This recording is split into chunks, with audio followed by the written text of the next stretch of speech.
Hey, lovelies, come closer. You will not believe what happened to Beatrice.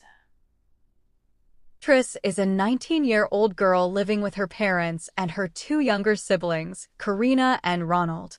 She is the firstborn in her family and currently in her final year of senior high school. At school, Beatrice was well-liked. She was intelligent, respectful, and friendly. She had a best friend named Dorothy. Dorothy and Beatrice had been friends since childhood. They shared everything, secrets, dreams, fears, nothing was hidden between them. One early morning during breakfast, Beatrice's father mentioned that his best friend, John, would be arriving from abroad. He was going to pick him up from the airport, and John would stay with them for a few days before moving into his own apartment. John was 45 years old. He had traveled after the death of his wife to clear his head and find peace. He had a son named Tony, but Tony had decided to remain where he was, saying he had already found comfort there. Later that day, Beatrice's father brought John home. By the time they arrived, Beatrice and her siblings were already back from school. The moment Beatrice saw John, something strange happened. Her heart began to race. She couldn't explain it. She had known him for years. He was like an uncle. So why did she suddenly feel nervous? She noticed how strong and healthy he looked despite his age. She quickly shook the thought away and ran to hug him warmly. At dinner that evening, Beatrice couldn't concentrate. She kept stealing glances at John. Whenever he asked her a question, she felt shy, something she had never experienced around him before. She kept asking herself, "What is wrong with me? This is the same man I used to laugh with and joke with as a child." That night, she couldn't sleep. Her thoughts were restless. She tried convincing herself that maybe it was just because she hadn't seen him in a long time. The next morning, while preparing for school, she saw John exercising outside. Her heart skipped again. When he caught her staring, she quickly greeted him.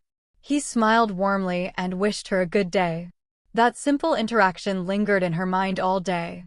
The feelings grew stronger, and Beatrice knew she couldn't keep them to herself. She decided to tell Dorothy. Dorothy was shocked. She advised Beatrice to let go of the feelings immediately. John was much older. He was her father's best friend. That path could only lead to trouble. Beatrice promised she would try. But trying was harder than she thought. One afternoon, her parents took her siblings out for ice cream, leaving Beatrice and John at home alone. The house felt unusually quiet. They had dinner together and watched a movie in the living room. It felt normal, yet not normal at all. During the movie, John gently mentioned that he had noticed Beatrice seemed distant lately. She no longer talked to him about school or laughed the way she used to. Beatrice froze.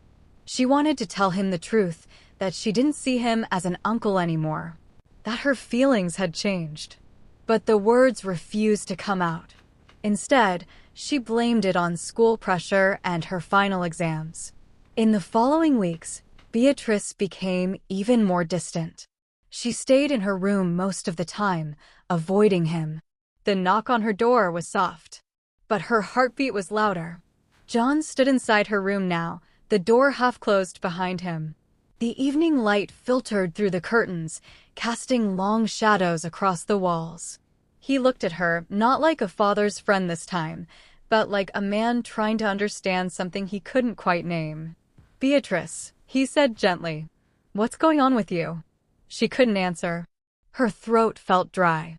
Her chest rose and fell too quickly. Every thought in her head tangled together. He stepped closer. Not too close. Just close enough. "You've been distant," he continued. "You don't smile at me the way you used to." Her heart skipped. For a split second, she forgot how wrong this situation could become. She forgot the years between them. She forgot who he was supposed to be in her life. And without thinking, she stepped forward. The space between them disappeared. The air changed. Heavy. Charged. Silent. John froze. He inhaled sharply, as if reality had suddenly returned to him too. Then, a loud knock. "This isn't right. "Beatrice, come downstairs." Be careful with your Her heart. siblings' voices shattered the moment. This isn't John right. stepped back immediately, as if Be waking careful from a with your dream. heart. His face hardened, not in anger, This isn't right. but in awareness. This Be isn't careful right, with your heart. he said quietly. He moved toward the door, This then isn't right. paused. Be careful with your heart, Be careful he with your added heart. softly. And just like that, he left. The door closed. Beatrice stood there alone. Her face burned. Her hands trembled. So embarrassed. What had she almost allowed to happen? Later that night, she stared at herself in the mirror. So embarrassed. Her reflection looked unfamiliar, older, but confused. I feel so embarrassed, she whispered. Was it just youthful curiosity? Was she lonely? Did she cross a line? Or should she have controlled herself better? She's reading the comments. What would you tell her?